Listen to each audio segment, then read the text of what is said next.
I am the guardian of the unseen and knower of the unknown. I have been watching you, mortal. Hey, what's going on, dudes? My name is Rhexxican and we're back with some more Elder Scrolls Skyrim. This is gonna be a pretty quick episode. I don't gather this is gonna go for more than 30 minutes, probably 25 or so. But today we're gonna talk a little bit about Hermaeus Mora, obviously, since Dragonborn came out as one of the most popular ones in here. But before we even get to that, I actually want to buy something out of Calcimo, which I'm hoping I know where to find him. And I might not. I think I already lost him. I think I was supposed to make a left over here. But you guys were saying that you definitely want me to change things up a bit. To not use my swords as much as I do. And to maybe try some spells out. And you know what? You are right. I did say on the last episode that this episode was going to be a little bit about me changing it up, and he is supposed to have a conjuration spell that I want. Wait, or him? Why are there two? Are they the same person? Oh, no, they look pretty similar. What are you doing here? The excavation site is closed. I don't need any more workers or guards. Now, if I remember correctly, one of my favorite quotes in the entire game is about to happen, so I'm hoping I don't actually mess this up. Neshuan Zell? The ruins underneath Markarth? The wealth of artifacts that I've based 2 human lifetimes of research on? You idiot! Do you even know who I am? The most recognized scholar on the Dwemer in all of Tamriel. And you people keep bothering me. I'm sorry, I got too excited. I'm in the middle of some very stressful work, and I shouldn't have yelled. How can I help you? I don't know why, but I really love the fact that a character in this game actually calls me out. You idiot! I just love it. Let's see. So you wish to master the arcane arts? The one I'm looking for, I can get bound bow because I don't have it. I don't have the money. I didn't think about the money, dudes. I actually did not think about my money problems.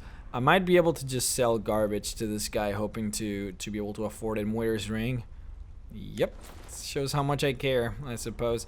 Scroll of Mayhem. Let's just sell everything we have. I could actually use that. I have 2 mount swords, but I already have it. So let's see if we can actually buy it now. It would be Frost Atronach, which I am able to. Awesome. Now I should be able to use it. Oops. Made a mistake here. There we go. Awesome. So with this creature, we'll be able to maybe mix things up a bit, increase the difficulty of the game, you know what I mean? Like, well, now I can actually hold my own, probably, versus master enemies. I've been doing pretty well for the most part, but it should clear things up a bit. Anyways, let me just go ahead and test it out, make sure that everything is working correctly. I should probably put some clothes on, and there we go. Awesome, we'll be using this for a bit, and apparently I can summon about 2 at a time, which is pretty nice. Let's go ahead and equip our old gear, Dwarven armor, our boots. I don't remember exactly what I had. Definitely the gauntlets of wielding. I'm wearing everything, right? How am I looking? I'm looking good. Awesome. Anyways, let's talk about Hermaeus Mora. So it's a pretty popular one, I would assume. Just based on the fact that it was in Dragonborn, people want to hear about him a little bit. And it's interesting because a lot of what we think is Hermaeus Mora is actually a little bit misunderstood, and I guess we'll get to that. But, you know, just to cover the basics for now, Hermaeus Mora, of course, being the daedric prince of secret knowledge and, you know, kind of dark rituals. Everything that has to do with wisdom, knowledge, books.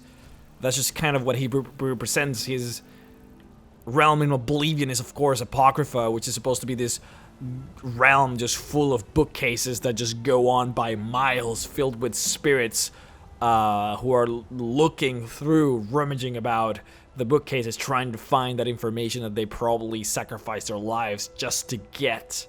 You know, this is a type of deity who everyone knows exists. This is one of those big ones that a lot of pantheons actually recognize, which is, you know, something that you don't really see every day. You know, with daedras, it is, you know, and I talked about this in the last episode. In a lot of the Elvish sort of pantheons tend to venerate a lot of daedras, but for the most part, it's usually maybe 1, 2, like at most 3. It's only really the Dark Elves who like really just went far out with their daedra kind of representation in the pantheons.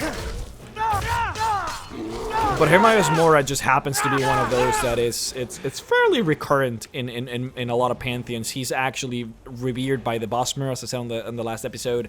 The Bosmer just completely fully venerate Hermaeus Mora, although they know him more as Hermaeus Mora. I'm not sure where the name change kind of comes into place, but alas, it is there.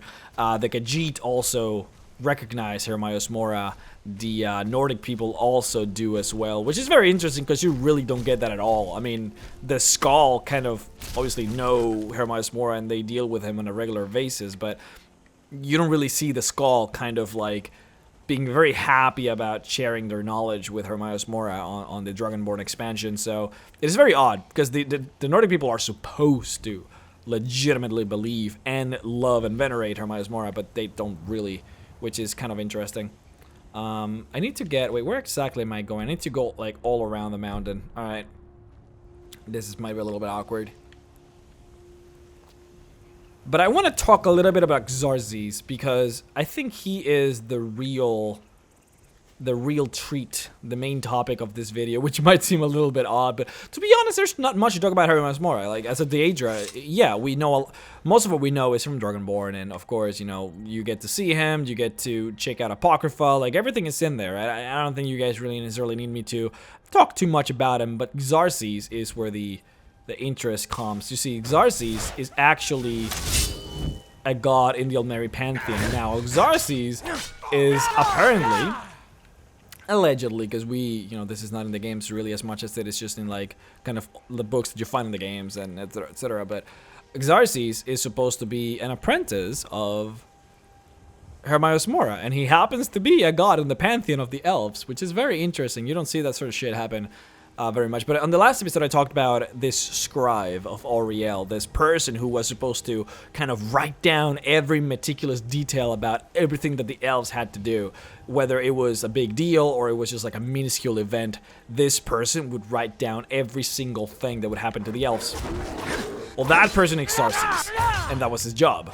He was the personal scribe of Auriel, better known as Akatosh. And he was so popular that he was actually apparently venerated as a god.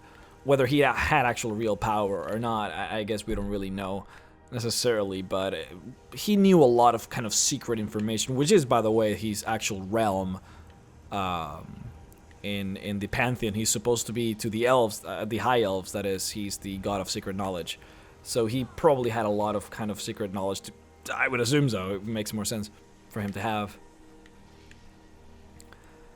But at some point, he just kind of grew bored with Auriel. Auriel did ascend into divinity after a while, so they say that he started looking for more knowledge, and that's where he came into contact with Hermaeus Mora. And then Hermaeus Mora, obviously being a stronger type of deity, a more powerful and more knowledgeable god, gave him the knowledge that he required, that he wanted, and that's where he wrote the Ogma Infinum, which is where I was driving home at here. My original point was the Ogma Infinum is actually written by Xarxes, the god of secret knowledge from the Elmeri pantheon, not by Hermaeus Mora. They said that Hermaeus Mora gave him the knowledge to do so, but it was written by Xarxes, which is kind of interesting. It is made even more interesting when you realize that the name Ogma is actually the name of Xarxes' wife. A wife that he allegedly conjured from nothingness. Yup. This guy literally just conjured his wife. Now, it's cool because they say that he conjured his wife from knowledge of past events, that he's somehow, you know, grabbing people from like history and lore. He created his wife out of that, which would be the equivalent of me saying like, okay, I'm gonna create my wife out of my idea of Cleopatra or my idea of like Madonna, and just based on all of those facts and, you know, women from the past or whatever, I'm gonna create the perfect woman for me. And that's what he did, and that's who he married, this woman that he created named Ogma, and from that came the name Ogma Infinium. which is kind of cool. They also said that, you know, some people say that from the Ogma Infinium, the, oh boy, I am going to die.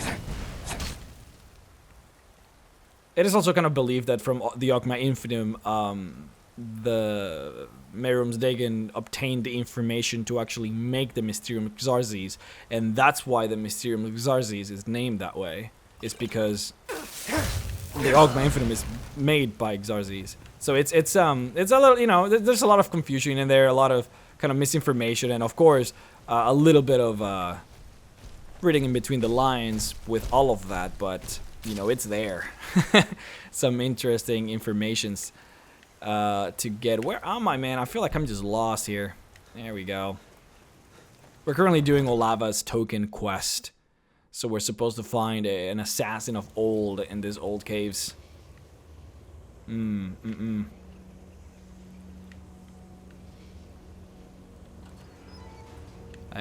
been a while since I did this. Don't think I quite remember how any of this goes. But there you go, a lot of Falmer. Alright, do I have any, I don't have anything for us. Easy.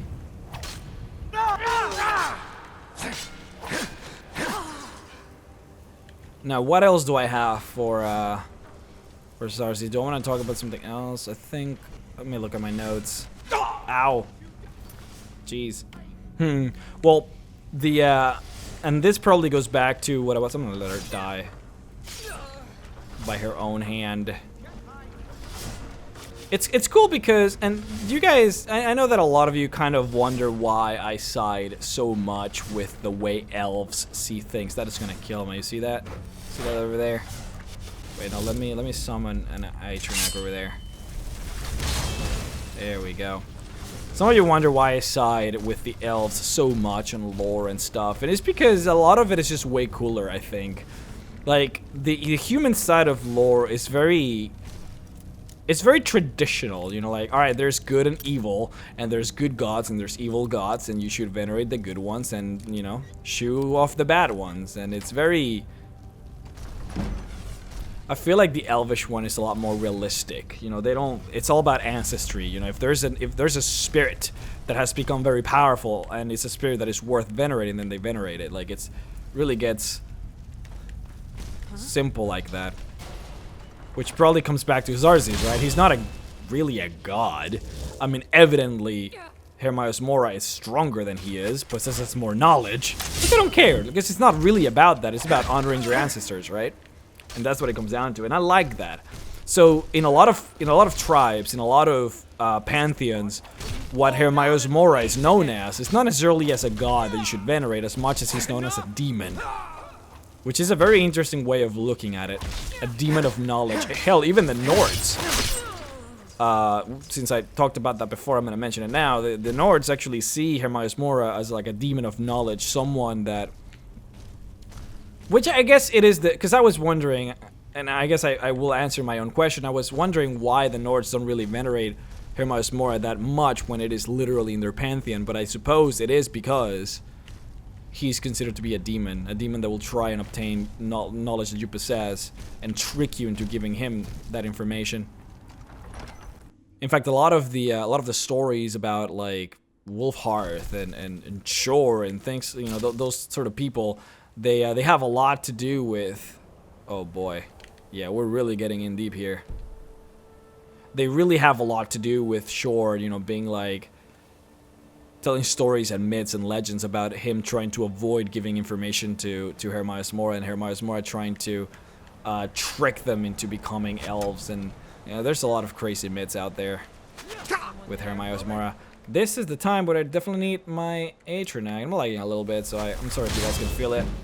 It's kind of a big place. There we go. Kind of a big place.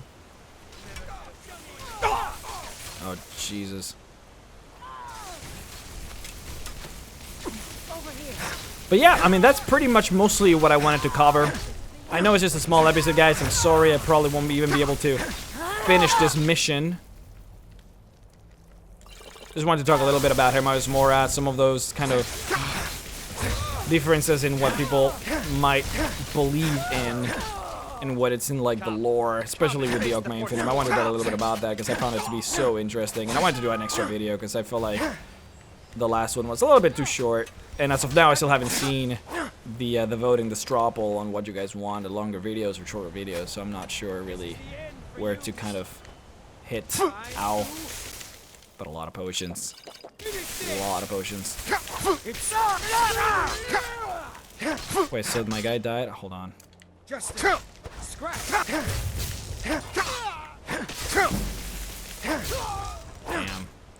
Run out of mana there. But yeah, let me see if there's something else I want to talk about Hermaeus Mora. I think it's pretty much covered up though, as far as just the parts that I wanted to talk about. Man, really quick video. Holy crap. Wasn't expecting it to be this quick. I guess I'm used to having a little bit more dialogue in the game or something. I feel kind of bad now. Alright, I'll try and make the next video a little bit longer just to pay you guys for this. Well, anyways, if you guys have any questions, let me know and I'll talk about it on the next episode. I'll be sure to make it a little bit longer. But be sure, okay, this is the thing, guys. Be sure to give me questions. Like this time for realsies, give me some questions and I'll answer at least 4 questions. Hell, let's do that. Instead of having a master topic for the next episode, I'll just answer questions. So I'll probably answer maybe 5 or 6 and just make it like that. I think it'll make it interesting. I want to pay you guys off for this one being so short. And I hope that that works for you all. Hope you all enjoyed and I'll see you guys next time. Bye-bye.